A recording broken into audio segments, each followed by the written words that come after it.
چلیے ہم سٹارٹ کرتے ہیں. بسم اللہ الرحمن الرحیم. الحمد للہ والصلاة والسلام علی رسول اللہ وعلی آلہ وصحبہ اجمعین. اما بعد، ہمارا جو آج کا سیشن ہے انشاءاللہ، ویسے تو ہمارا مڈ ٹرمس کے بعد ہم نے اصول حدیث کو پڑھنا تھا، لیکن ہمارے کچھ چیزیں رہ گئی تھی اصول تفسیر کے حوالے سے جو انفارچونیٹلی ہم مکمل نہیں کر سکے. تو میری کوشش ہوگی کہ ہم آج کے سیشن میں اس کو مکمل کر لیں باذن اللہ. ٹھیک ہے تاکہ ہمارے جو ایک چیز مکمل ہو جائے. ہماری یہ کتاب جو اصول تفسیر کی بس ایک ہی اس کا پارٹ رہ گیا تھا. بیسیکلی ہم اپنے لاسٹ سیشن میں، ہم نے پچھلے سیشن میں بات یہ کیا تھا کہ تفسیر کے اندر اختلافات کی وجوہات کیا کیا ہیں، کیا اسباب ہیں، کیا کازز ہیں جن کی وجہ سے تفسیر کے اندر اختلاف ہوتا ہے.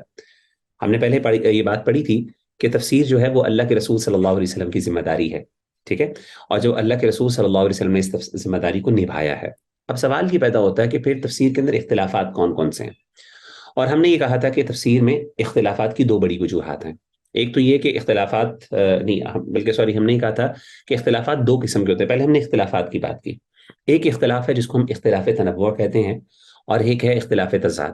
اختلاف تنوع وہ اختلاف ہوتا ہے جس کے اندر نو کا ڈفرنس ہوتا ہے، جہاد ہوتی ہیں مختلف. ٹھیک ہے نا، مختلف ایسپیکٹس ہے، ڈفرنس آف ویریشن جس کو کہتے ہیں. ٹھیک ہے نا، یعنی ایک مفسر ایک بات کر رہا ہوتا ہے، دوسرا دوسری بات کر رہا ہوتا ہے، لیکن حقیقت میں دونوں کا نتیجہ ایک ہوتا ہے، بات ایک ہی ہوتی ہے. الفاظ بعض اوقات فرق ہوتے ہیں، یہ کچھ اور چیزیں ہوتی ہیں، لیکن معنی ایک ہی ہوتے ہیں، چیز ایک ہی ہوتی ہے، اور الٹیمیٹلی بات وہ اس کا نتیجہ ایک ہی نکل رہا ہوتا ہے. اس کے ساتھ ساتھ ہم نے کہا تھا کہ دوسرا ہوتا ہے اختلاف تضاد. اختلاف تضاد وہ ہوتا ہے جس میں ڈفرنس آف اپوزیشن یا ڈفرنس آف کانٹرڈکشن، کہ ایک چیز دوسرے سے کانٹرڈکٹ کر رہی ہوتی ہے، یعنی ان کے اندر جمع کا امکان نہیں ہوتا. ٹھیک ہے نا، دونوں کے اندر توفیق نہیں ہو سکتی، کنفارمٹی نہیں کریٹ کی جا سکتی. تو ایسے اختلاف کو اختلاف تضاد کہتے ہیں. اور ہم نے کہا تھا کہ ایسا اختلاف تضاد ایگزسٹ بہت کم کرتا ہے، مینلی اختلاف تنوع ملتا ہے.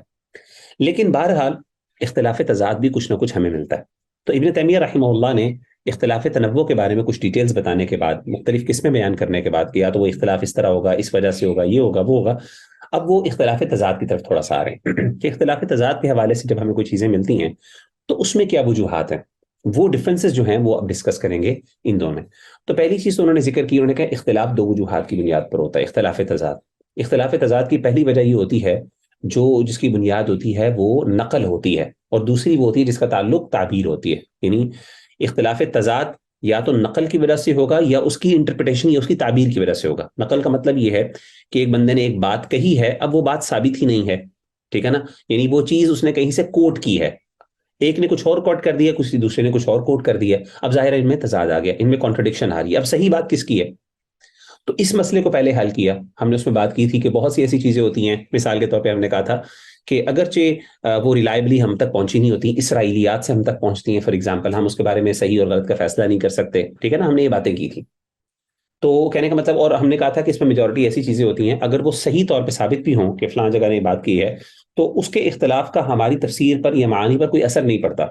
ٹھیک ہے نا، اس سے کوئی ایسا فرق نہیں پڑتا جس کی وجہ سے آپ سمجھ لیں کہ آپ پریشان ہو جائیں کہ اب ہم کیا کریں گے، ہمیں تو یہ بات سمجھ ہی نہیں آ رہی. نہیں، ایسی بات نہیں ہے. وہ ایسے ڈفرینس ہو سکتے ہیں، جیسے مثال کے طور پہ فلاں چیز جو ہے، اصحاب کہف جو تھے ان کے یعنی کتنے لوگ تھے وہ. اب کوئی کہے کہ جی یہ اتنے تھے، کوئی دوسرا کہتا ہے یہ ہو جائے، اتنے تھے، کوئی کہتا ہے اتنے ہوں. تو یہ ساری چیزیں اوبیسلی اگر فار ایگزامپل ہمارا اختلاف رہے بھی، باقی بھی رہے، اختلاف حل نہ بھی ہو، تو اس سے کوئی فرق نہیں پڑتا، کیونکہ اس سے جو اللہ تعالیٰ نے اصل مقصود تھا بیان کرنا، وہ مقصود آلریڈی واضح ہو چکا ہوتا ہے اور اس میں کوئی فرق نہیں آتا. ٹھیک ہے نا، تو ہم نے یہ بات کی تھی. یہ کس کے حوالے سے بات کی تھی؟ جو نقل کے اعتبار سے، نقل کی بنیاد کے اوپر اختلاف ہوتا ہے. نقل کا مطلب کیا ہے کہ آپ نے کوئی رپورٹ کوٹ کی ہے، کوئی ٹرانسمیشن کی ہے. ٹھیک ہے نا، کوئی چیز روایتاً یا حکایتاً بیان کی ہے. ٹھیک ہے نا، کہتے ہیں نا نقل کرنا ایک بات کو.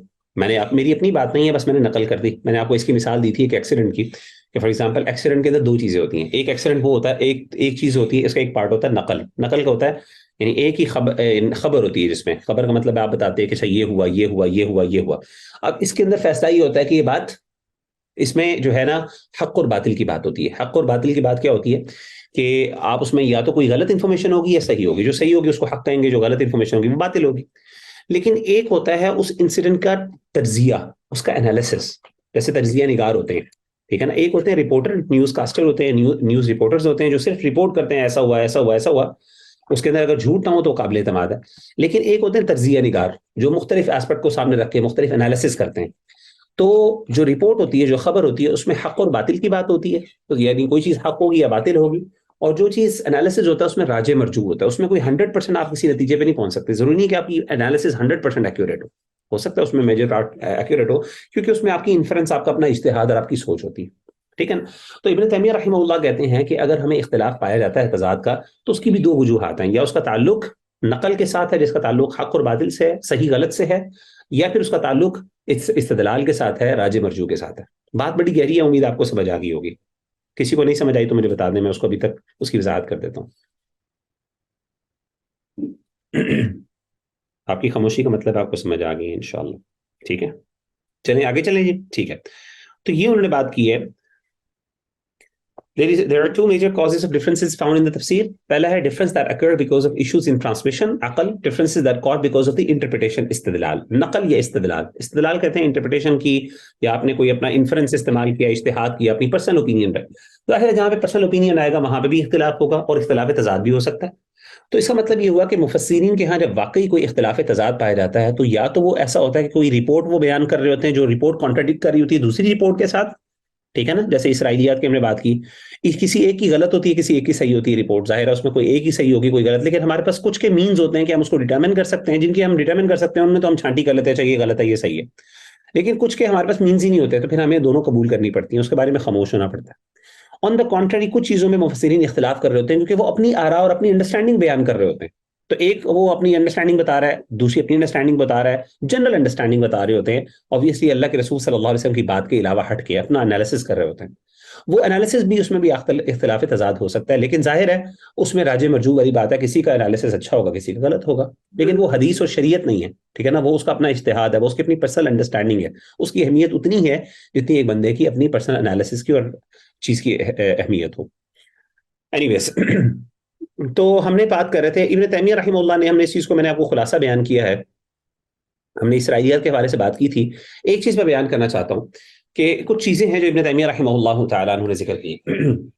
جنرلی وہ ہم ذکر کر لیتے ہیں، ڈسکشن کر لیتے ہیں. بلکہ دکتور مساعد الطیار جن کی کتاب ہم پڑھ رہے ہیں، جو بیسیکلی شرح ہے مقدمہ اصول التفسیر کی، کمنٹری ہے، اس کے حوالے سے وہ ذکر کرتے ہیں. کچھ پوائنٹس ہیں، یہ آپ کو انشاءاللہ بڑے آرام سے سمجھ آ دیں، کوئی مشکل نہیں ہے، راکٹ سائنس نہیں ہے. وہ کہتے ہیں there are two types of people who fabricate reports in دین. دین کے اندر اگر آپ کو فیبریکیشنز اور جھوٹی باتیں ملتی ہیں، یا فیبریکیٹڈ رپورٹس ملتی ہیں، موضوع روایات ملتی ہیں. موضوع روایات کیا ہوتی ہیں؟ جھوٹی روایات. ٹھیک ہے نا، جس کا آگے ہم انشاءاللہ ذکر کریں گے اصول حدیث کے اندر. تو اس کی وجوہات کیا ہیں؟ دو قسم کے لوگ ہیں جو دین کے اندر یعنی جھوٹ ملاتے ہیں. کچھ ایسے ہیں people of innovations who fabricated narrations in order to support their beliefs. کچھ ایسے ہوتے ہیں obviously لوگ جو بدعتی ہوتے ہیں، مختلف گروہوں سے تعلق ہوتا ہے، اور وہ جان بوجھ کے ایسی حدیثیں گھڑتے ہیں، ایسی رپورٹس لے کے آتے ہیں، ایون تفسیر کے اندر بھی اور حدیث کے اندر بھی ایسی ایسی روایات ذکر کرتے ہیں اپنی طرف سے بنا کے. کس وجہ سے؟ تاکہ وہ اپنے فالس بلیفز، اپنے جھوٹے اعتقاد کو ثابت کر سکیں. ٹھیک ہے، جھوٹی حدیث خود ہی بنا لی اپنے دین کو یا اپنے مذہب کو ثابت کرنے کے لیے، اپنی انوویشن یا اپنی بدعات کو اور خرافات کو ثابت کرنے کے لیے جھوٹی روایات ذکر کرتے ہیں سپورٹ کے طور پہ، تاکہ ان کے عقائد اور نظریات کو لوگ قبول کر لیں. پہلے قسم کے لوگ وہ ہوتے ہیں، یہ ہوتے ہیں برے لوگ obviously. لیکن کچھ اچھے لوگ بھی ہوتے ہیں جو بعض اوقات اللہ معاف کرے ان سے غلطی ہو جاتی ہے کہ وہ بھی اس طرح کا کام کر لیتے ہیں کہ وہ کیا کرتے ہیں کہ ان سے بھی کوئی جھوٹی روایات وہ بھی گھڑ لیتے ہیں. وہ کیوں گھڑتے تھے؟ ایسی ہمیں ایگزامپلز موجود ہیں. وہ اس لیے گھڑتے تھے because they wanted to motivate people, ترغیب اور ترہیب کے لیے، تاکہ لوگ کیا کریں، اچھے اعمال کے اندر زیادہ ایکٹیولی پرسیو کریں ان کو، اور جو برے اعمال ہیں ان سے بچیں. مثال کے طور پہ ہمارے پاس جیسے تبلیغی جماعت جو ہے، ان کا ایک پورا ایک کریکولم موجود ہے. اب اگر آپ ان کی کتابوں کو دیکھیں، اس بات سے صرف نظر کہ وہ جماعت کیسی ہے، ان کے عقائد و نظریات کیسے ہیں، وہ ٹھیک ہے غلط، میں اس پہ ظاہر بات نہیں کروں گا، لیکن ان کی جو کتاب ہے اس بارے میں دوسری رائے نہیں ہے، اور یہ بات سارے قبول بھی کرتے ہیں، ان کے اپنے علماء بھی قبول کرتے ہیں. اس میں بہت فیبریکیٹڈ روایات، جھوٹی اور ضعیف اور بالکل ویک طرح کی درجے کی جو روایات انہوں نے اکٹھی کی ہوئی ہیں. لیکن وہ انہوں نے کیوں اکٹھی کی ہیں؟ کس بنیاد پر؟ وہ کہتے ہیں کہ چلو ٹھیک ہے یہ تو ہے، لیکن آپ دیکھیں کہ اس سے لوگوں کو موٹیویشن ملتی ہے. یعنی اگر آپ یہ کرو گے تو آپ کو اتنے ہزار عمروں کا، اتنے ہزار حجوں کا ثواب ہو جائے. تو اس طرح کی اوور ایگزیجریٹڈ جو رپورٹس آپ کو ملتی ہیں، یا پھر ہائپربولک جسے کہتے ہیں، یعنی جسے کہتے ہیں نا تکلف سے بھری ہوئی، ٹھیک ہے نا، اور جس کے اندر بہت غلو ہو اور ایکسٹریم باتیں ذکر کی گئی ہوں، تو عام طور پہ کچھ لوگوں نے، کچھ نیک لوگوں نے بھی یہ باتیں گھڑی تھیں اس لیے تاکہ لوگ کیا کریں، موٹیویٹ ہونے کی طرف. اور اس طریقے سے بڑی سخت حدیثیں بھی ہیں کہ اگر یہ کرو گے تو تمہارے سارے اعمال ضائع ہو جائیں گے، یہ ہو جائے گا، وہ ہو جائے گا. تو جو فیبریکیٹڈ رپورٹس میں کچھ ایسی رپورٹس ملتی ہیں، وہ کس لیے انہوں نے گھڑی؟ تاکہ لوگ ڈریں، اور ڈر کے کیا کریں، وہ ان کاموں سے اپنے آپ کو بچا سکیں. تو ہمارے پاس دو قسم کے لوگ ہیں. ایک وہ ہیں جو بدعتی اور برے لوگ ہیں جن کی ایول میل انٹینشنز ہوتی ہیں اور ان کا مقصد کیا ہوتا ہے اپنے غلط اسکول آف تھاٹ یا اپنے اعتقاد کو ثابت کرنا. اور دوسرے وہ ہوتے ہیں جو اپنی نیکی کے لیے کام کرتے ہیں کہ اس سے لوگوں کو ترغیب ہوگی, جھوٹے واقعات اور قصے بیان کرتے ہیں. ہمارے ہاں انفارچونیٹلی کچھ ایسے مبلغین اور داعیز بھی ہیں دین کے بڑے مشہور جن کے بارے میں مشہور ہے کہ وہ بہت جھوٹی اور ایسی جو ان پروون جو ہے نا وہ روایات اور باتیں اور کہانیاں اور واقعات ذکر کرتے ہیں. ہمارے یہاں ماشاءاللہ پورا ایک طبقہ بھی ہے جو یہ کام کرتا ہے. کیوں کرتا ہے نام نہیں میں لوں گا obviously بیکاز ان کا مقصد یہ نہیں کہ میں یہ نہیں کہتا کہ میں ان کی انٹینشن پہ شک کر رہا ہوں, ان کی انٹینشن اچھی ہوگی لیکن وہ انٹینشن کیا ہے لوگوں تک پہنچانا. حالانکہ یہ چیز غلط ہے. دین کے اندر یا تو آپ سمجھیں کہ کوئی ترغیب و ترہیب کی کمی ہو, اللہ تعالیٰ نے کوئی صحیح طریقے سے موٹیویٹ نہ کیا پھر تو آپ کہیں جی ہمیں اپنی طرف سے کوئی موٹیویشن ڈالنے کی ضرورت ہے, اللہ معاف کرے. جب اللہ تعالیٰ نے ہر چیز ڈالی ہوئی ہے آپ کے پاس آلٹرنیٹیوز موجود ہیں صحیح معنی میں, تو پھر آپ کیوں اس طرح کے غلط کام کرتے ہیں. بہرحال اب یہ جو دو رپورٹس ہیں اب ان کا امپیکٹ تفسیر پر کیا ہوتا ہے, ٹھیک ہے نا. یہ فیبریکیٹڈ رپورٹس ہیں جو موضوع روایات ہیں, تفسیر کے حوالے سے ان کا امپیکٹ کیا ہوتا ہے. کچھ ایسی ہوتی ہیں جن کے اندر کوئی خاص تفسیر کے اوپر فرق نہیں پڑتا اور کچھ ایسی ہوتی ہیں جس پہ تفسیر کے اوپر فرق پڑتا ہے. یعنی تفسیر کا جو معانی ہے جو اللہ کے رسول صلی اللہ علیہ وسلم نے ہم تک معانی پہنچانا چاہتے ہیں, اللہ تعالیٰ کی جو مراد ہے, کچھ ایسی رپورٹس ہیں جو ڈائریکٹلی اس کو انفلوئنس کرتی ہیں اور کچھ ایسی ہیں جو ڈائریکٹلی انفلوئنس نہیں کرتی. یعنی اس سے کوئی فرق نہیں پڑتا. اگر وہ فیبریکیٹڈ رپورٹس مفسرین نے ذکر بھی کی ہیں تو کوئی بات نہیں, اس سے کوئی فرق نہیں پڑتا. جیسے ہم نے پہلے بھی بات کی تھی نا, کچھ ایسی ڈیٹیل ہوتی ہے, منقول چیزیں ہوتی ہیں جن کے اوپر تفسیر کا کوئی اثر نہیں ہوتا. اچھا یہ فیبریکیٹڈ رپورٹ کون سی ہیں؟ مثال کے طور پہ ورچوز آف سورہ, یعنی سورت کے جو فضائل ہیں. اگر آپ دیکھیں تو سورہ یاسین کے اتنے فضائل بیان کیے جاتے ہیں, اتنے فضائل بھی جاتے ہیں. انفارچونیٹلی غالباً شاید ایک بھی یا ایک آدھا شاید ثابت ہوگا, باقی ساری جو ہے نا وہ موضوع اور فیبریکیٹڈ رپورٹس ہیں کہ سورہ یاسین یہ پڑھو گے تو یہ ہو جائے گا, سورہ یاسین یہ کرو گے تو وہ ہو جائے گا, فلانا. تو جس کی وجہ سے آپ دیکھیں لوگ سورہ یاسین بہت پڑھتے بھی ہیں. باقی فرق تو پڑتا ہے, لوگ اس کے فضائل اور فضیلتیں سن کے لوگ کیا کرتے ہیں اس کو پڑھتے ہیں, لیکن حقیقت بات یہ ہے کہ وہ ساری رپورٹس فیبریکیٹڈ ہیں, موضوع ہیں. اس سے سورہ یاسین کی اہمیت کم نہیں ہو جاتی, لیکن انفارچونیٹلی ہمارا اس کو ایک حد سے زیادہ ایگزیجریٹ کرنا کسی چیز کے اندر ظاہر ہے وہ درست نہیں ہے. ہمیں دین کو یاد رکھیے گا. دیکھیں بات یہ ہے کہ ہمارے دین میں اور یہودی اور عیسائیوں میں فرق ہی کیا ہے. یہودی اور عیسائی جو تھے وہ بھی تو اسلام کو ماننے والے تھے. یہودیت اور عیسائیت تو بعد میں آئی نا, یہ تو اسلام کی بگڑی ہوئی شکلیں. یہ تو یہودیوں اور عیسائیوں نے خود اسلام کو بگاڑ کے ایک نیا ریلیجن بنا دیا. حقیقت میں تو یہ اسلام ہے. حضرت موسیٰ حضرت عیسیٰ مسلمان تھے, ان کے فالوورز مسلمان تھے, قرآن کہتا ہے, ٹھیک ہے نا. حضرت ابراہیم جو تھے ان سے کہا قال اسلمت لرب العالمین, اسلمتم قال اسلمت لرب العالمین, مسلمان ہوتا ہوں میں اللہ کے لیے, ٹھیک ہے نا. اننی من المسلمین, ہر نبی بار بار کہتا تھا میں مسلمانوں میں سے ہوں. انا اول المسلمین, میں سب سے پہلے مسلمان ہونے والوں میں سے ہوں, ٹھیک ہے نا. اب مسئلہ یہ ہے کہ ہمارا اور ان کے درمیان فرق کیا ہے. ہمارا اور ان کا فرق کیا ہے؟ جب وہ بھی مسلمان ہیں, وہ بھی اسلام کی اصل یعنی ان کی بنیاد بھی اسلام ہے. ہمارا اور ان کا فرق ہی اس بات پر ہے کہ ان کا دین محفوظ نہیں, ہمارا دین محفوظ ہے.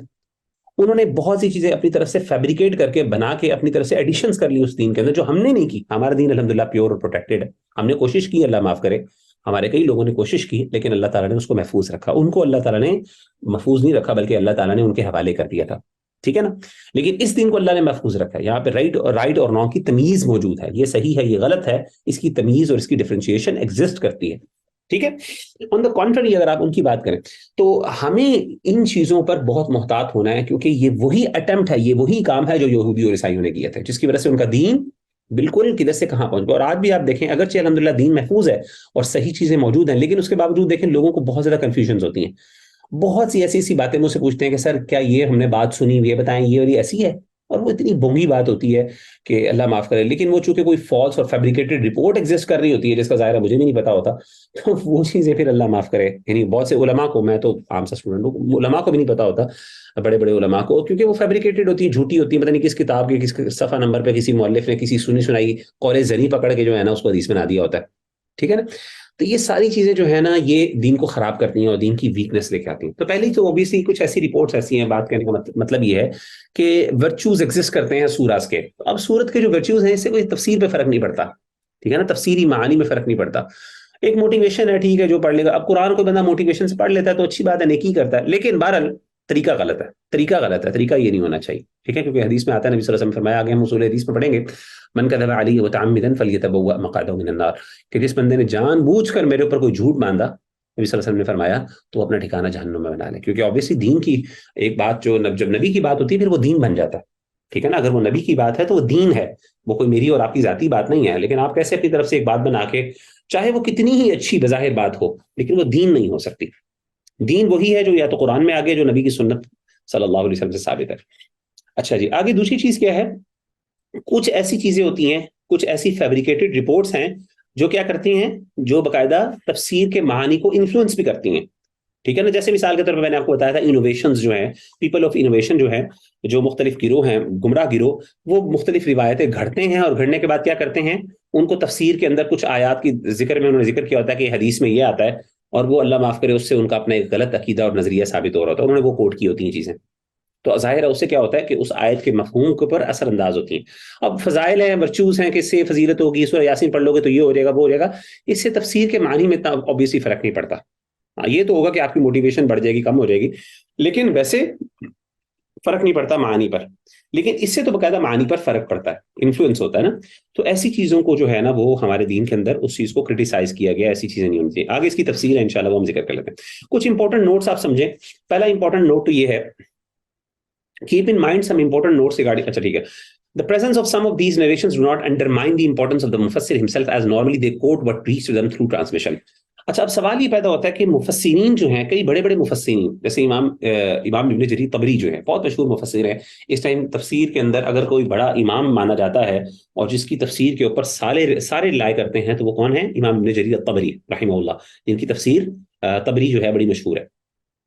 اب سوال یہ پیدا ہوتا ہے کہ امام طبری رحمہ اللہ تعالیٰ عنہ نے اس چیز کو ذکر کیا، ابن جریر طبری نے اس چیز کو ذکر کیا. اب وہ فیبریکیٹڈ رپورٹس ہیں، ہمیں پتہ چل جاتا ہے، ظاہر ہے الحمدللہ اللہ تعالیٰ نے ہمیں ٹولز دیے ہیں وہ، جن کے ذریعے ہم صحیح اور غلط کے اندر فرق کر سکتے ہیں، جیسے آگے ہم اصول حدیث میں وہ چیزیں پڑھیں گے.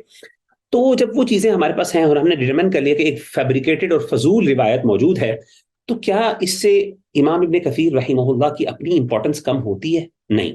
یہ پوائنٹ ہے سمجھنا. اس کی وجہ یہ ہے کہ امام ابن کثیر رحمہ اللہ یا کوئی مفسر، خاص طور پہ اگر وہ مفسر خود سنسیئر ہو اور وہ خود صحیح عقیدے پہ چلنے والا ہو، پھر تو نہیں. اگر تو وہ کسی خاص گروہ اور اسکول آف تھاٹ سے اس کا تعلق ہے اور obviously وہ والی رپورٹ ذکر کر رہا ہے جو اس کے اسکول آف تھاٹ کو اسٹرینتھن کرتی ہے، تو تب تو ہم یہ کہیں گے کہ ظاہر ہے یہ بندہ بائسڈ ہے، یہ بندہ سنسیئر نہیں ہے. ٹھیک ہے نا؟ اس میں اخلاص نہیں ہے، کیونکہ یہ جھوٹی باتیں بنا کے یہ خاص طور پہ کوٹ کر رہا ہے اپنے نظریے کو، اپنے مذہب کو ثابت کرنے کے لیے. لیکن اگر ایک بندہ ہے جو سنسیئر ہے، مخلص ہے، اور اس کا وہ نظریہ ہی نہیں ہے، لیکن اس نے وہ چیزیں ذکر کی ہیں، تو اس کی اصل بنیاد یہ ہے، اس کی وجہ یہ ہے کہ یہ جو مفسرین تھے، پرانے مفسرین، ان کا یہ طریقہ تھا، اور انہوں نے اس چیز کو کئی دفعہ ذکر کیا کہ ہم اس تفسیر کے اندر جو ہمیں اس آیت سے متعلق کانٹینٹ مل رہا ہے، ہم اس کو اکٹھا کر رہے ہیں. ہم اس کے اندر فرق نہیں کر رہے کہ یہ صحیح ہے کہ غلط ہے، بلکہ ہم یہ ایکسپیکٹ کر رہے ہیں کہ اپنے دوسرے علماء سے، جو پڑھنے والا ریڈر ہے، کہ وہ اس کی ایفرٹ خود کرے. ٹھیک ہے نا؟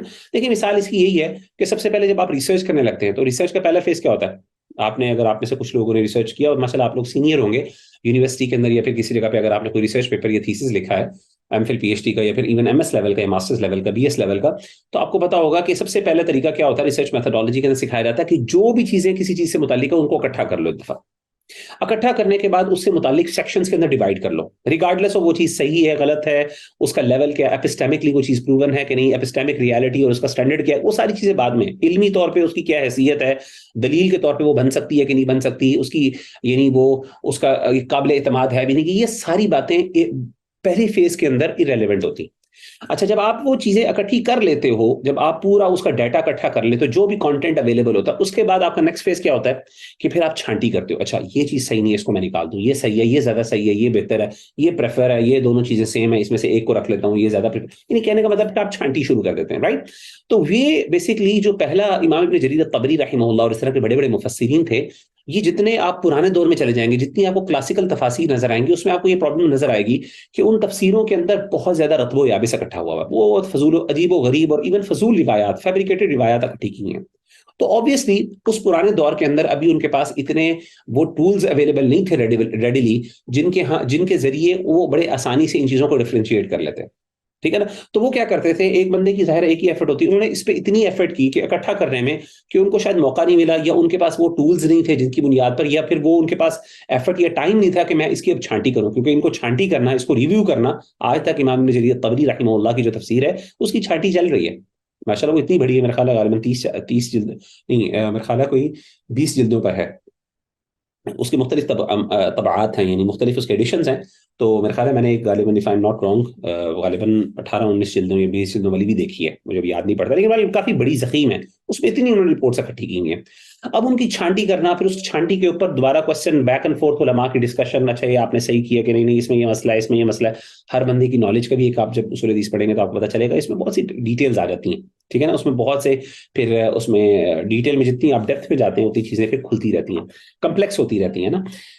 تو کہنے کا مطلب یہ ہے کہ پھر انہوں نے یہ چیزیں اکٹھی کر دی, لیکن کیا اس کی وجہ سے تفسیر مفسر کی اپنے جو ورچو ہے یا اس کی امپورٹنس ہے وہ انڈرمائن ہوتی ہے؟ نہیں, وہ نہیں ہوتی, کیونکہ انہوں نے کبھی یہ کلیم ہی نہیں کیا. اگر ہاں مفسر یہ کلیم کر دے کہ اس تفسیر کے اندر میں صرف آتھینٹک چیزیں جن کو میں صحیح سمجھتا ہوں یا میں نے پرسنلی ویریفائی کیا ہے, یہ وہ چیزیں جن کو میں مانتا ہوں میں ذکر کروں گا, تب obviously پھر کوشچن اٹھے گا, پھر وہ انڈرمائن ہوگا. لیکن جب اس نے یہ کیا ہی نہیں اور وہ اوپنلی کہہ رہا ہے کہ میں تو صرف اکٹھا کر رہا ہوں, بعد میں آنے والے خود اس چیز کو کر لیں, ذکر کر لیں, یا بعد میں آنے والے خود اس چیز کو جو کریں بیکاز آف اینی ریزن, تو آپ ایسا کریں کہ ایسے بندے جو ہے وہ فار ایگزامپل جو ہے اس کو ہم انڈرمائن نہیں کر سکتے, اس کی اہمیت کم نہیں ہوتی. ٹھیک ہے, پہلی بات تو یہ سمجھا.